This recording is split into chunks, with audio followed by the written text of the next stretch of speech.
It's Steve Mills here. Welcome to this short presentation that we're going to be running.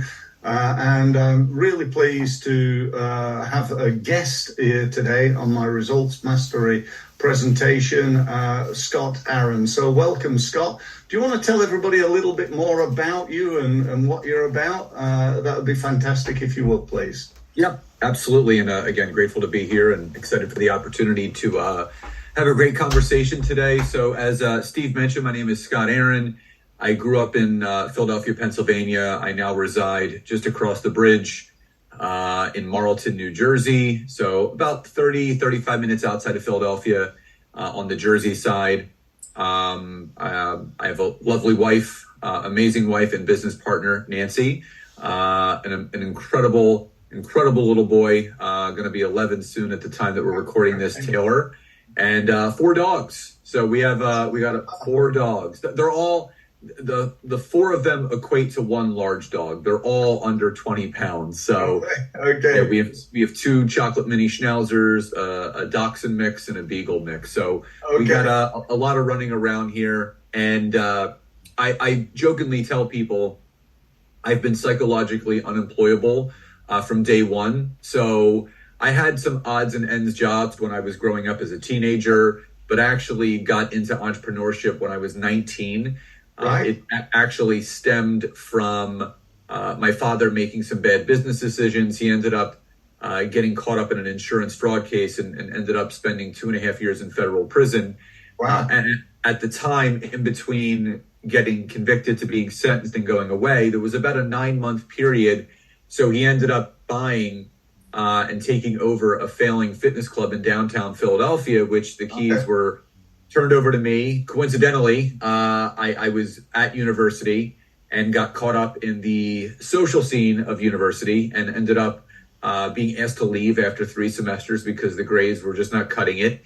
So I continued my education, not just in helping to take over our family business, but I did re-enroll at a local college in downtown Philadelphia, still ended up graduating with a bachelor's in HR after 5 years. Right. But I would say more importantly, I learned that one of my, I would say that the 2 biggest superpowers that I have that I can attribute to those experiences, number 1, resiliency, and number 2, human connection. I love connecting with people. I love solving problems. And, that's going back to 1998.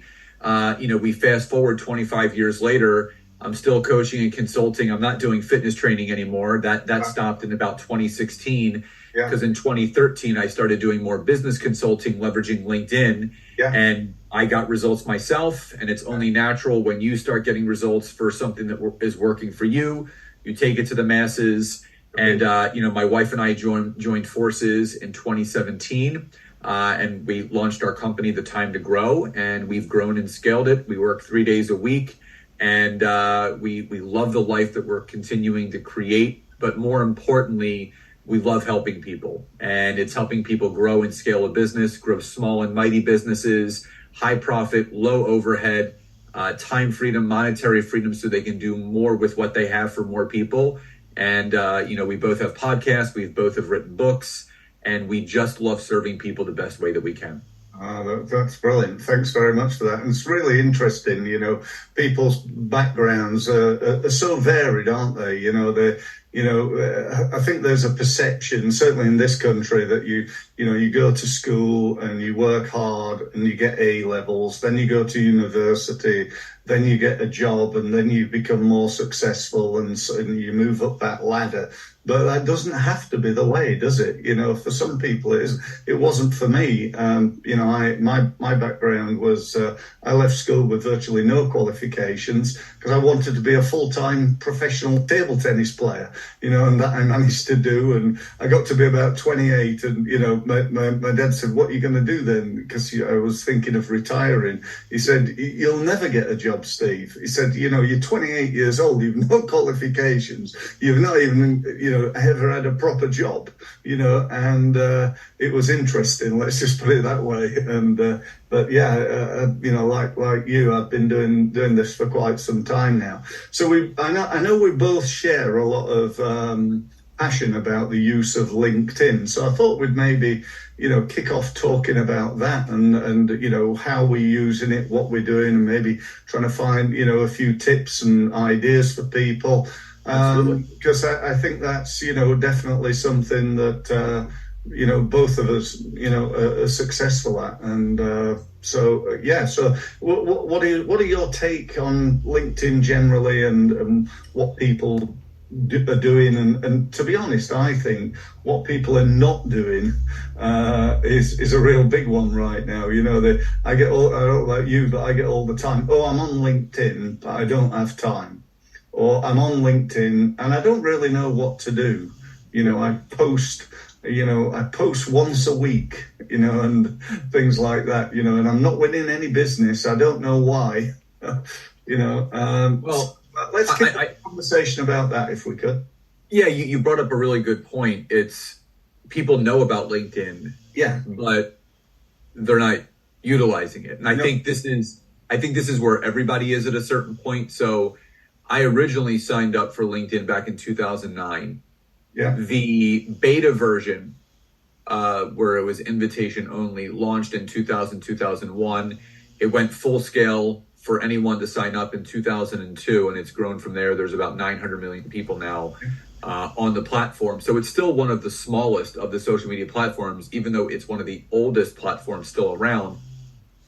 But I started a profile in 2009. It collected dust for 4 years. But what people need to understand is the only reason why they are not using it, I would say there's two big reasons. Number one, the people that they're following on social media or taking advice from never talk about it. No. They only talk about TikTok and YouTube, Facebook, Instagram, because those people are selling to those audiences, and you will only do what you learn from someone else. So if, a top influencer that you're following doesn't have much of a LinkedIn presence, isn't on there at all, and is just kind of spending most of their time on those other platforms, guess what you're going to do? You're going to follow suit, and you're just going to use those platforms, and you're going to kind of leave LinkedIn behind.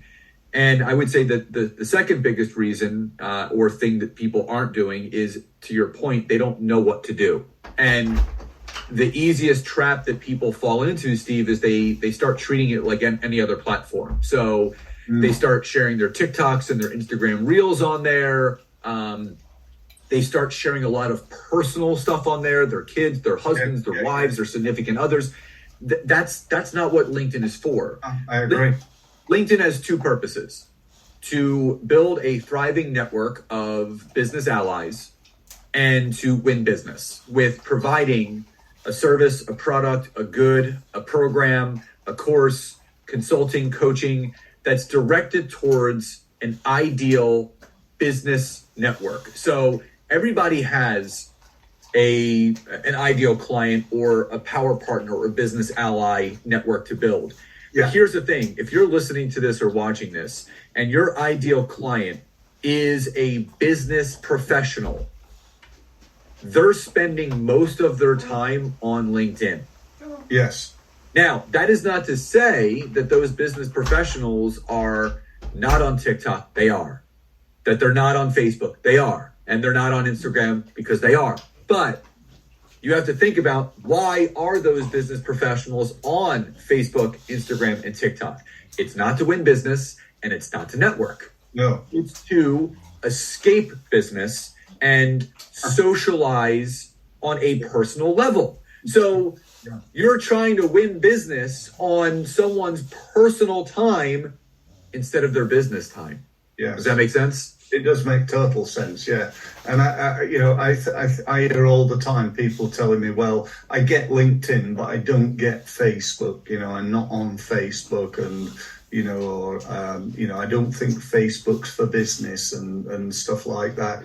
But I think as far as LinkedIn's concerned, the biggest thing, certainly, I don't know whether things are any different in the USA, but in the UK, it's, I think there's about half the population. There's about 30 million out of the 60 million people that live here that are on LinkedIn. But the vast majority are just, as you said, just gathering dust. For me, I think the difference between what I do and what most people do is I put a lot of time and effort into it. I actually call it going to the LinkedIn gym. If you want to build a muscle and you want to get fitter or lose weight, you've got to go to the gym. You need to be there on a regular basis. Going down there once a fortnight and spending 10 minutes doing a few arm curls, ain't going to really get you anywhere. You might as well stay at home. And, that for me is I think a really important lesson, putting the time in. And also, I hear people say things to me like, well, I'm on LinkedIn and I post on there every week. And that's pretty much all I'm doing. Again, I'd be interested in your take on this, but, I've been posting every day, several times a day for years and years and years. And yet the amount of money or sales that I've made from posting, where somebody's seen my post and then called me or booked on a seminar, is fairly low.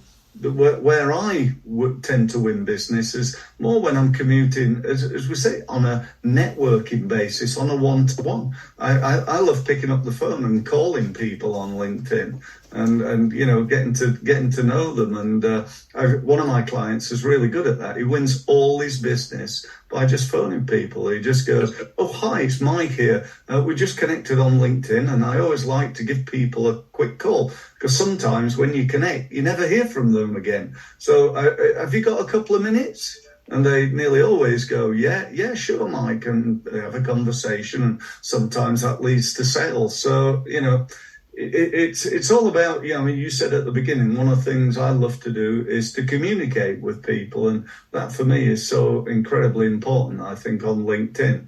It's in a way using old fashioned marketing, going to networking events, but using the modern, digital platform to do it.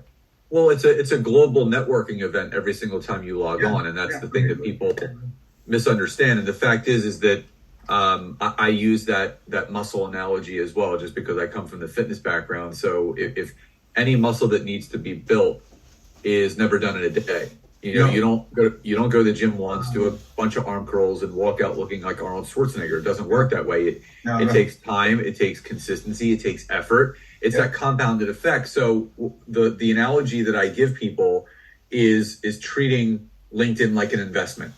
So when you are looking to make an investment, you need to make daily deposits, and you don't deposit just £1 one day and then overnight you have £1 million in your bank account. Like, that's just not how it works. No. You deposit £1 a week, right? And it compounds over time with all the interest that builds. Yeah. LinkedIn is the same thing. Yeah. You have to consistently build your network of specific and crystal clear ideal potential clients and business allies. You have to reach out to people. That's the thing. People are waiting for people to reach out to you. Yes, you will have a handful of people over time that will reach out to you, but it's sales and business growth is a contact sport. You got to contact people. You can't sit on that bench at a bus stop and wait for those people to reach out to you and fall from the sky. You're basically sitting at a bus stop that has no bus on that route anymore. So you're going to be waiting forever and nothing's going to change. So you do have to reach out and say hi. And it's not about selling and pitching people. It's, to your point, the example you gave with your client, Mike, it's reaching out to people to find out about each other's businesses, how you can serve one another, how there could be some overlap. Maybe there's a gap or a hole or a void in their business that you could fill with something that you offer that naturally comes up in conversation. Yeah. People just make the whole concept of sales, connecting, messaging very weird. And I will defend those people because I will say, and I'm sure you've experienced this as well, that on a daily basis, we get those 18 paragraph long drunkalog verbal vomit messages from people that are trying to sell us and pitch us. I was just gonna talk about that. Yeah. So well done. Yeah. It's so true, isn't it? But in addition to that, when you're providing content on LinkedIn, the mistake that people make is they're like, well, I'm producing content, nothing's happening. But here's the thing. Every piece of content that you produce should do two things. It should educate your ideal target market on something that they need to know in relation to the shared business interest that you have with those people. Yeah. But it also, outside of educating, you need to inform them. So making them aware of maybe some changes in the business environment or the landscape of what's going on. Just like with me, I do a lot of LinkedIn education information. So, I posted a poll this morning asking people if they were taking full advantage of LinkedIn Creator Mode and all its capabilities. And already 3 people commented on that poll. I'm not sure what all the capabilities are. Maybe I'm not. Can you teach me how? So what am I going to do? I'm going to jump on tomorrow morning at 10 a.m. Eastern, and I'm going to do a LinkedIn Live showing people the benefits and advantages to using LinkedIn Creator Mode. And all that does is, number one, it builds the know, like, and trust with your audience, because people don't hire or work with anyone that they don't know, like, and trust. No. And number two, it's positioning you as a person of value. That is what you want to do. I'm not asking people to pay me. I'm not asking people to hire me. I'm not asking for people to book a call.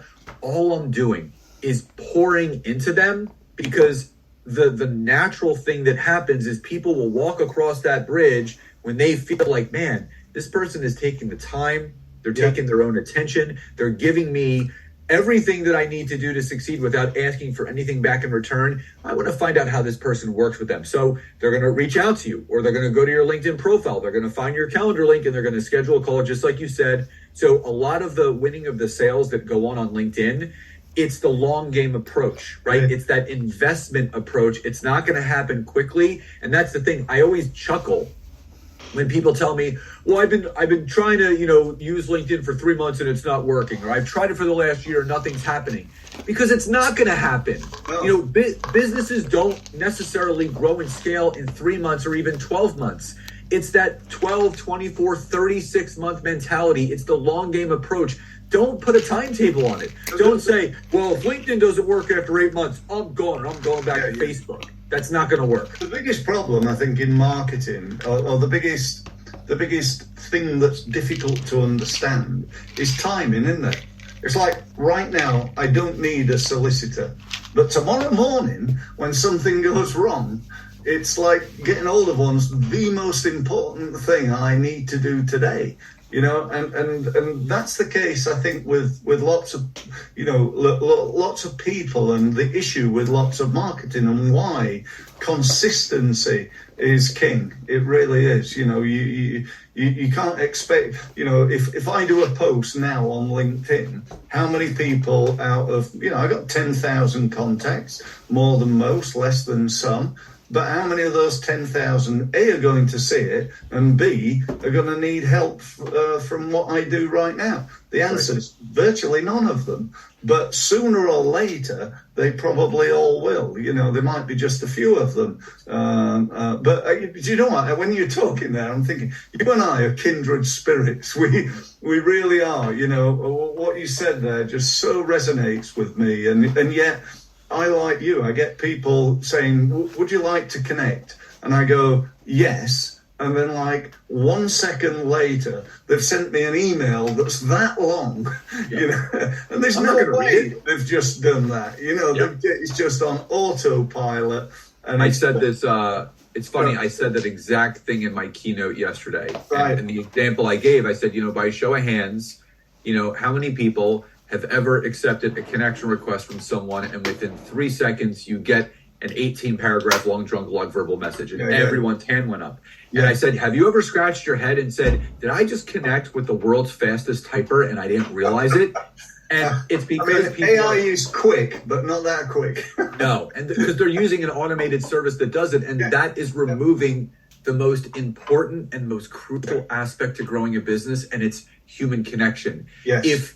if you outsource yourself from the relationship building aspect of building a business, you are going to go out of business. And I say that with full compassion, empathy, sympathy, and honesty. If you outsource yourself and you don't want to talk to people anymore because it's too time consuming, then you may need to rethink what you're actually wanting to do for a living. Because I thrive on building connections and relationships, people. I love talking to people. I am always happy to get on a call. Now, I don't give up all my time to get on discovery calls. I look to book about 3 to 5 new calls per week so I can get to know new people because, again, I have a life to live and I also have businesses to run. But still, at the level that my wife and I are in the size of our company and our business, I still make the time to each and every week talk to new people. Yeah.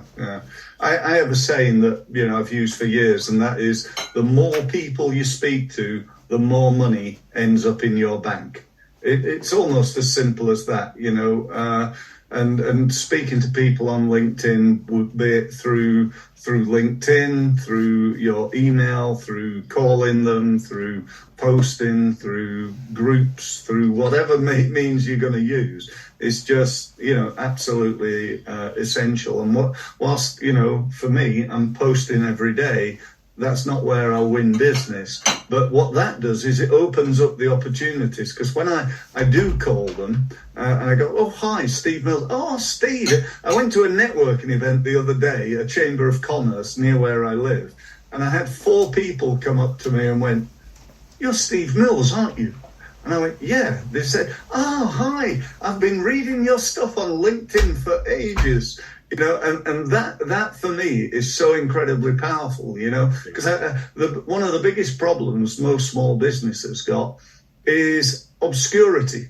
Nobody's ever heard of us, within reason. We're not Nike or, Apple or Vodafone or whoever. We're not world famous. We're not even world famous within our little worlds. But, when we put effort in, we can, get known. And we're, again, I see people say, I'll say, what's your target market? And they'll say something like, well, it's hotels in the UK. I say, okay, so how many people are you connected on LinkedIn? Well, I don't really know. Oh, it's probably about 250. And I said, well, how many hotel owners are there in the UK? They go, it's probably about 30,000, something like that. I said, well, here lies your problem. So what would your if I said to you, what are your top 3 or 4 tips for anybody on LinkedIn? Well, I would say number 1, we've kind of covered some of them. Do not spam people. You get one shot at a great first impression. So if you're going to connect with someone, just hit the connect button. Don't add a note. And if you're going to message them, just send them a very nice, genuine, authentic message where you're really looking to just network, because people are very skeptical about getting on the phone or a Zoom with people because of them being oversold to and overpitched to. Yeah. So if you are going to really want to get to know someone on LinkedIn, just make sure you reach out to them in a very general and very genuine fashion, just looking to connect offline. Let's learn about each other's businesses, how we can serve each other, introductions that we can do. I would say that's the first big thing. Yeah. The second thing is look to build your network. You touched on this as well. Your net worth is in direct correlation to your network and vice versa. Yes. So to the example that you gave at the Chamber of Commerce, you can't expect to build a sizable business off of 250 people. No. But if that person was to 10x their network and you now were marketing with and to 25,000 people, you can imagine what the compounded effect could take place from those numbers. So as I aforementioned, make sure that when you are connecting with people, whether it be through the My Network area or using the search engine, make sure that your connections all fall into one of the 2 buckets that I mentioned, a potential ideal client or a business ally. You want your network fruitful. It's the quality people over the quantity of people, because the quality people will lead to the quantity of people. That's how it works. That's the second thing. And I would say the third and final thing is something that I touched on a little bit earlier. Be a person of value. Just see if you committed to posting just 3 times a week on LinkedIn. You maybe did a very short one tip 30 to 60 second video on Monday. You did a poll question on Wednesday for some market research to find out some pain points or holes or gaps that your ideal clients in your network may have, that will then allow you to take that data and then write a post about it on Friday. Now you're in the forefront of what it means to be a content creator on LinkedIn. So really messaging people in a very genuine fashion where you're really looking to get to know them and not sell them. Making sure that you're building your network fruitful, full of those ideal potential clients and business allies, but also produce value-added content, pour into people, give without expecting anything back in return. And when you take those 3 facets and you are extremely clear, but also consistent with those 3 things over time, I promise you your business will grow. Fantastic. That's a great tip. Great tips. Brilliant. Do you know what? I could sit and talk to you all day, I think. But we want to be respectful of your time and respectful of everybody's time listening. So we'll bring it towards the end of the interview today. If people want to find out more about you and what you do and how you can help them, what do they need to do? Well, LinkedIn obviously is a great place to go. So you can just search Scott Aaron and I'll populate on there. The website that my wife and I have, our company is called The Time to Grow. So if you just go to thetimetogrow.com, you can find out about our mastermind, our coaching, our consulting. But literally, if you just Google me, you'll find my YouTube channel, interviews, Facebook, Instagram, TikTok. I'm on everything. Load of free stuff. What's that? A lot of free stuff. A lot of free stuff. Yeah, I've had a podcast now, which obviously Steve is going to be on in the coming weeks. I'm approaching 525 episodes, and so there's a lot of really great information out there that people can learn from me. And you can also go to my personal website, which is scottaaron.net. And you can find out about me specifically. I have all my books on Amazon. You can search Scott Aaron on Amazon. You'll find my 3 LinkedIn books that are all available for either paperback or Kindle purchase. And, would love to serve and help you in any way that I can. Fantastic. Thank you again for being here. I really appreciate it, and really looking forward to our next conversation together. Thanks very much, everybody, for listening. I hope you've enjoyed it. I hope you valued it. But mostly, I know I'm speaking on behalf of Scott and myself, we hope you use what you've learned to really grow your business. Thanks very much for listening.